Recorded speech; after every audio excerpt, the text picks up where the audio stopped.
السلام عليكم ورحمة الله وبركاته. إن الحمد لله نحمده ونستعينه ونستغفره ونعوذ بالله من شرور أنفسنا ومن سيئات أعمالنا. من يهده الله فلا مضل له ومن يضلل فلا هادي له. أشهد أن لا إله إلا الله وحده لا شريك له وأشهد أن محمدًا عبده ورسوله. أما بعد،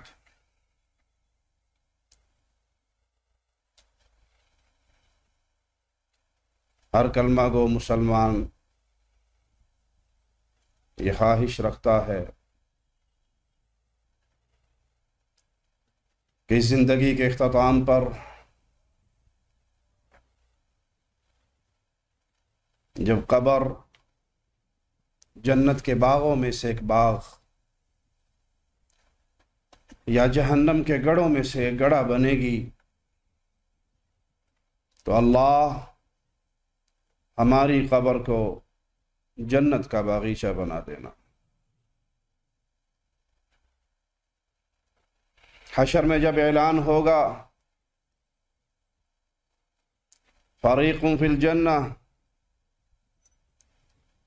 یہ گروہ اللہ کی جنت کا مہمان ہے، تو آج زندگی کے سانس لیتے ہوئے ہر مسلمان ہی یہ چاہے گا کہ اس دن اس پیارے گروہ میں ہمارا بھی شمار ہو جائے۔ لیکن اے پیارے بھائی، عقیدہ توحید وہ بنیاد ہے جس کی حقیقت جس نے اس دنیا میں سمجھ لی، مان لی، اس پہ عمل پیرا ہو گیا تو یہ رب کی جنت کا مہمان بنے گا۔ اور اگر یہ زندگی جانوروں کی طرح گزار دی، کھانا پینا، بچے پیدا کرنا، سو جانا، اس کے علاوہ زندگی میں کوئی اور ہم اور غم نہ ہوا، تو پھر یاد رکھیے شرک کی حالت میں مر جانے والا وہ کسی کا کیسے ہی رشتہ دار کیوں نہ ہو، رب کی جنت کی خوشبو بھی نہیں پا سکے گا۔ مجھے اور آپ کو اللہ مالک نے، جن اور انس کو اللہ مالک نے اپنی عبادت کے لیے پیدا کیا۔ مالک کا فرمان سنیے، وَمَا خَلَقْتُ الْجِنَّ وَالْإِنسَ إِلَّا لِيَعْبُدُونَ۔ جن اور انس کو اللہ کی توحید کو ماننے کے لیے، توحید کی گواہی دینے کے لیے اس دنیا میں بھیجا گیا۔ پھر یہ سبق یاد کروانے کے لیے انبیاء کا سلسلہ چلایا۔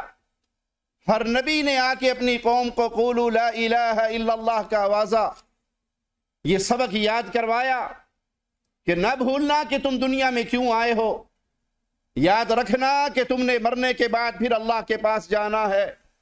جو اس توحید کی دولت کو سینے سے لگا کر آئے گا وہ کامیاب ہوگا، اور جو اس سبق کو بھلا کر آئے گا وہ کبھی کامیاب نہیں ہو سکتا۔ لیکن پیارے بھائی، شیطان انسانیت کا سب سے بڑا دشمن ہے، اور یہ دشمن یہ چاہتا ہے کہ میں زیادہ سے زیادہ انسانیت کو اپنے پیچھے لگاؤں اور اپنے ساتھ جہنم کا ایندھن بناؤں۔ تو وہ گمراہی کے راستے مزین کرتا ہے، وہ گمراہی کی راہیں کھولتا ہے۔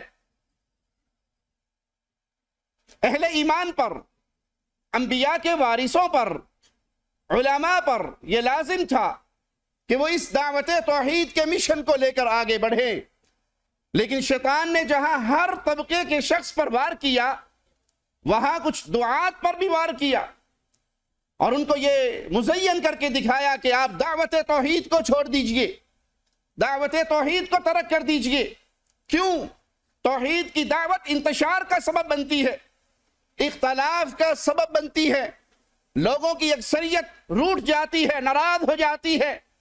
وہ تعداد آپ کو نہیں ملتی جب آپ قولوا لا الہ الا اللہ، جب آپ لا الہ الا اللہ کے معانی اور مفاہیم بیان کرتے ہیں جب لا الہ الا اللہ کے تقاضے بیان کرتے ہیں، جب لا الہ الا اللہ کی دعوت کو کھول کر سناتے ہیں لوگوں، مشکل کشا، حاجت روا، بگڑی بنانے والا، اولاد دینے والا، رزق دینے والا، شفا دینے والا، عزت دینے والا، زندگی دینے والا، موت دینے والا، اس کائنات کا نظام چلانے والا سوائے اللہ کے اور کوئی نہیں ہے۔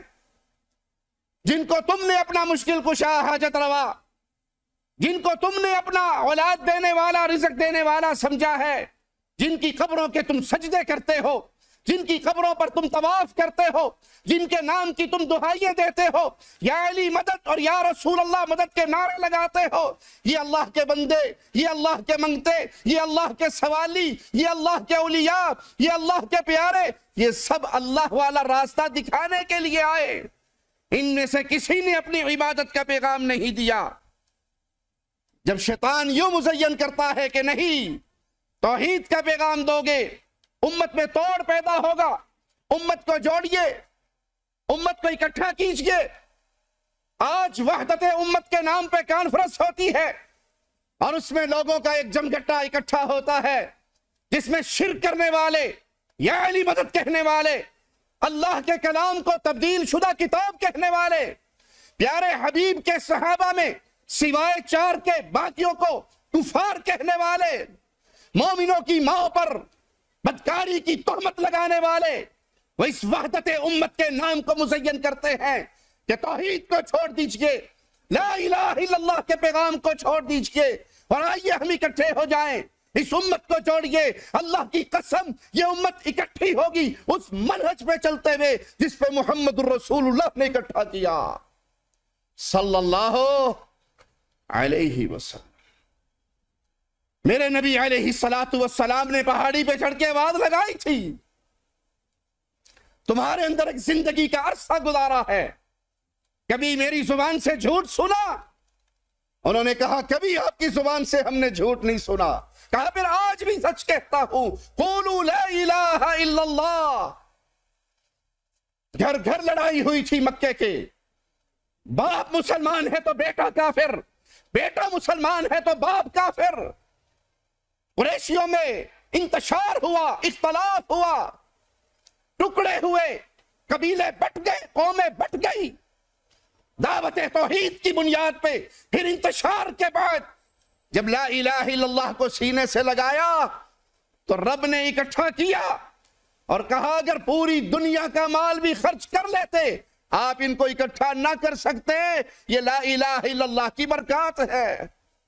شیطان نے آج مزین کر دیا کہ نہیں، پیغام توحید نہ دینا، یا علی مدد کے نعروں کا رد نہ کرنا، رسول اللہ نور من نور اللہ ہے، اس بدعقیدے کا رد نہ کرنا، خاموش رہنا، کفر سنتے رہنا، شرک سنتے رہنا، گونگے شیطان بن کے سٹیج کی زینت بنے رہنا، کسی کو کچھ نہ کہنا۔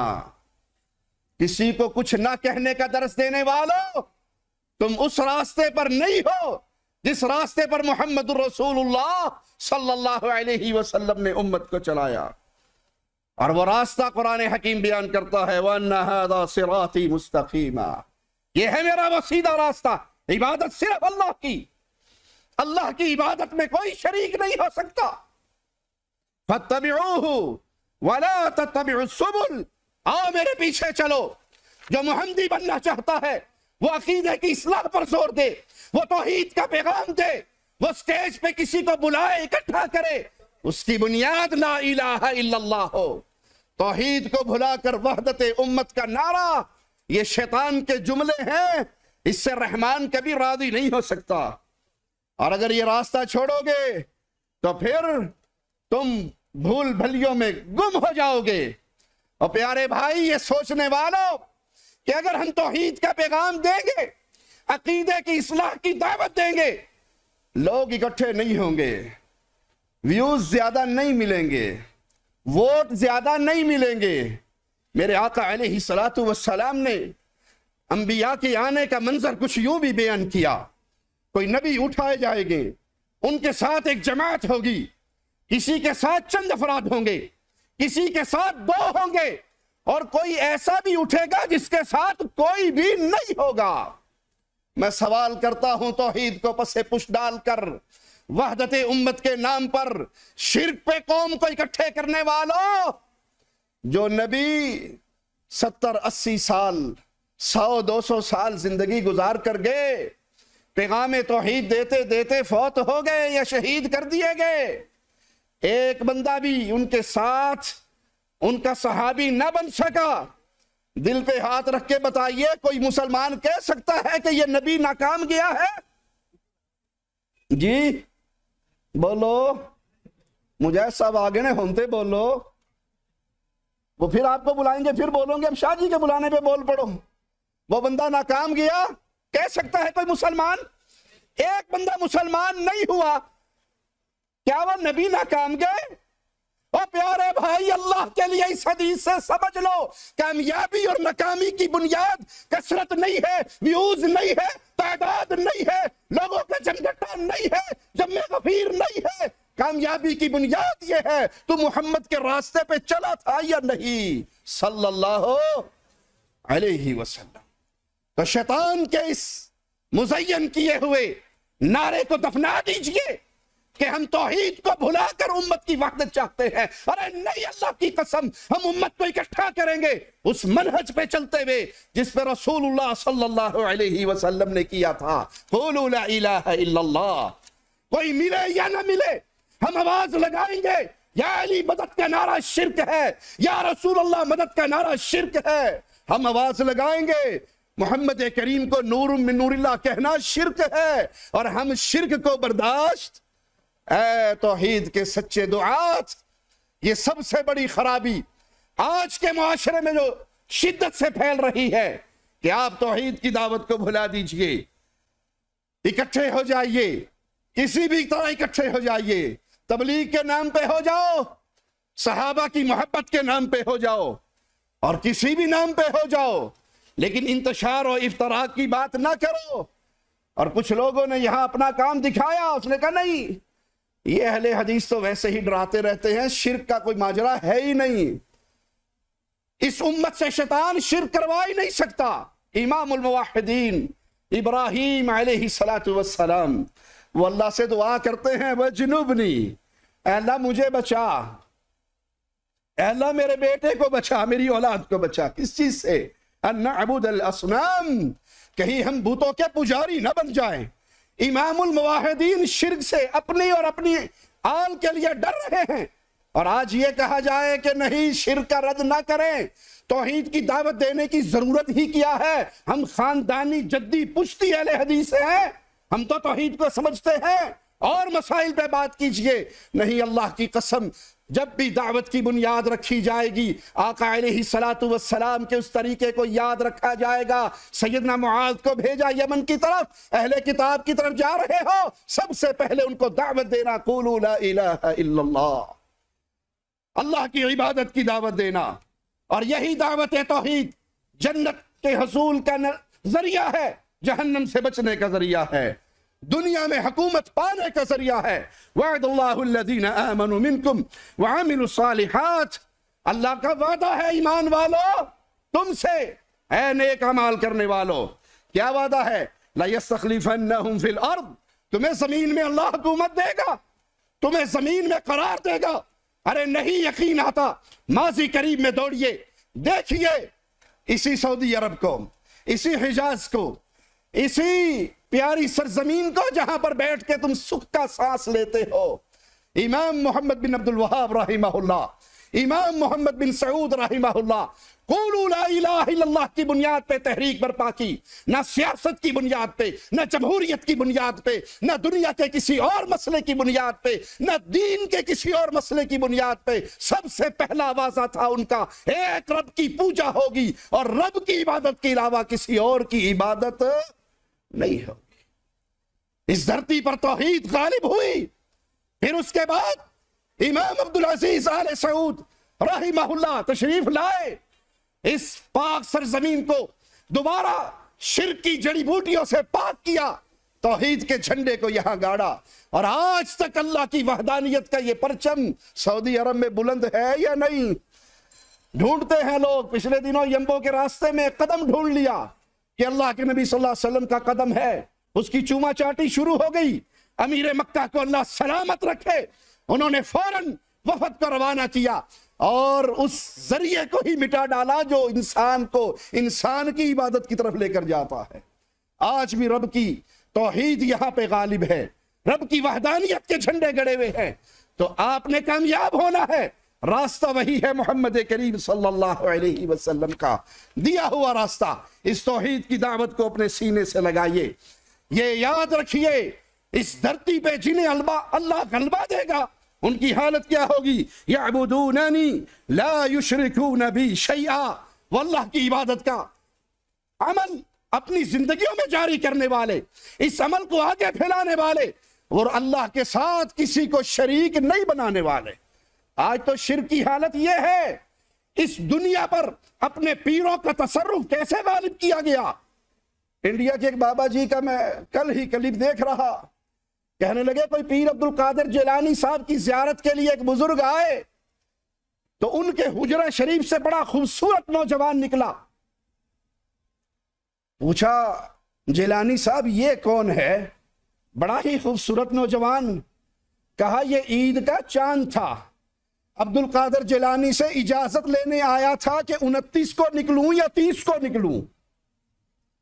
میں نے اجازت دی تو یہ نکلے گا، میں اجازت نہ دوں تو یہ ابھی بھی کہتے ہو وحدت امت کے نام پہ کانفرنس سے کر کے اکٹھے ہو جائیں اور توحید کے درس کو بھلا دے۔ یہاں تو پیر جیلانی کو اللہ کا شریک بنایا جا رہا ہے۔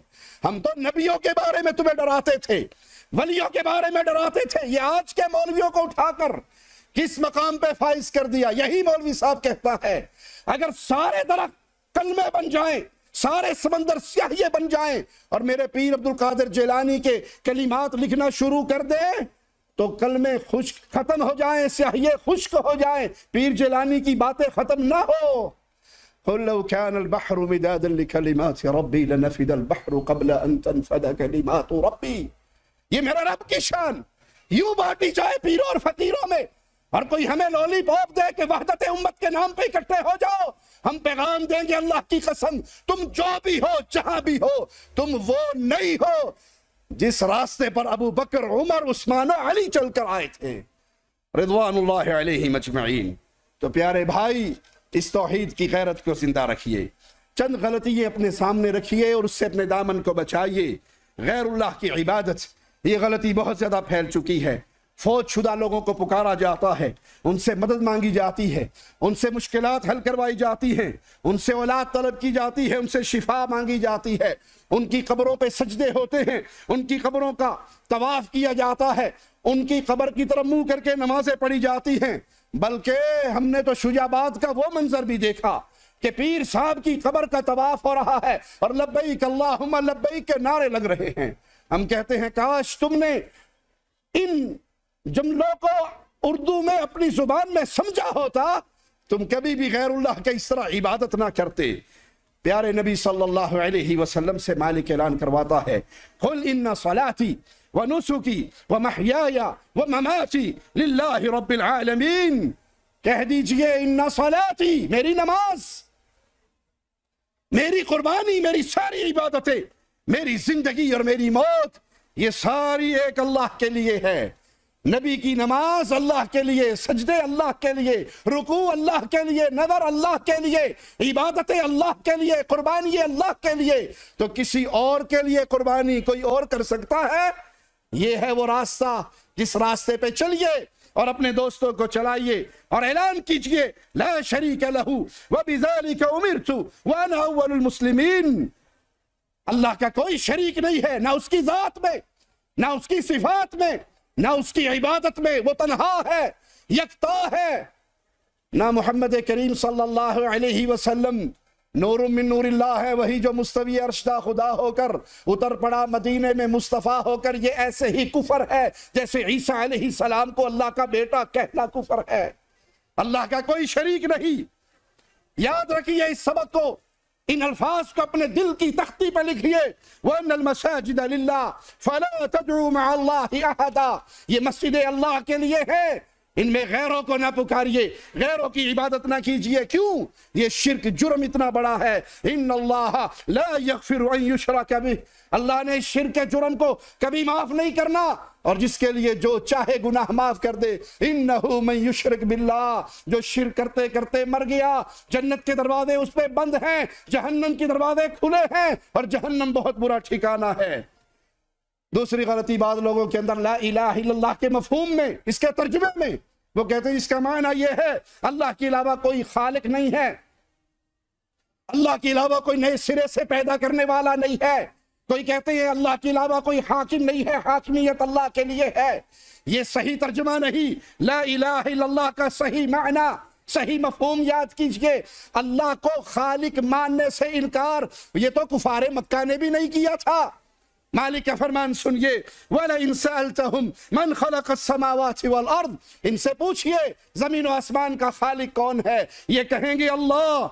اگر اللہ کو خالق ماننا توحید ہوتی، لا الہ الا اللہ کا مفہوم ہوتا، تو کفار مکہ نہ کہلاتے، وہ مومنین کی جماعت میں شامل ہوتے۔ وہ اللہ کو خالق مان کر پھر بھی کفار رہے، پھر بھی مشرک رہے۔ کیوں؟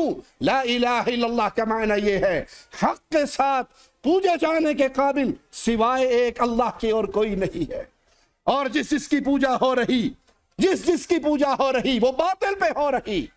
کفار مکہ نے اسی پر تو تعجب کیا تھا، اجعل الآلہۃ الہا واحدا، یہ محمد صلی اللہ علیہ وسلم کیسی دعوت لے کر آئے ہیں، سارے معبودوں کا ایک بنا دیا کہ صرف ایک کو پوجو، سارے اس کو پوجے، سب کا خالق مالک رازق وہی ہے۔ تو پیارے بھائی، اس دعوت سے انکار تو کفار مکہ نے کیا۔ اس توحید کو اپنے ذہن میں بٹھائیے کہ محمد کریم صلی اللہ علیہ وسلم جو پیغام توحید دے کر گئے، یہ پیغام توحید توحید عبادت ہے کہ اللہ کی عبادت میں کوئی اور شریک نہیں ہے۔ عبادت کے جتنے مرضی آپ قسمیں کر لیں، ہر قسم خالص ایک اللہ کے لیے ہے۔ اس راستے پہ چلیے، اس توحید کو سینے سے لگائیے، اس توحید کی بنیاد پہ دوستیاں کریے، اس توحید کی بنیاد پہ دشمنی کریں۔ آخری بات کہہ کے بات ختم کرتا ہوں، خاندان کی غیرت جاگتی ہے، قومیت کی غیرت جاگتی ہے، سیاسی تنظیموں کی غیرتیں جاگتی ہیں۔ کوئی میرے خاندان کو گالی دے، میں اس کے گلے لگنے کے لیے تیار نہیں۔ کوئی میری قوم برادری کو گالی دے، میرے ماں باپ کو گالی دے، میں اس کے گلے لگنے کے لیے تیار نہیں۔ کوئی میرے سیاسی رہنما کو گالی دے، میں اس سے دوستی کرنے کے لیے تیار نہیں۔ اور جو میرے رب کو گالی دے، میں اس کو اپنے سینے سے لگا کر اپنے ساتھ بٹھاؤں، ایک سٹیج کی زینت بناؤں، تو پھر سمجھ لیجئے آپ کے دل میں رب کی وہ محبت نہیں ہے جو محبت ہونا اس کا حق بنتا ہے۔ اقول قولی ھذا واستغفر اللہ لی ولکم ولسائر المسلمین۔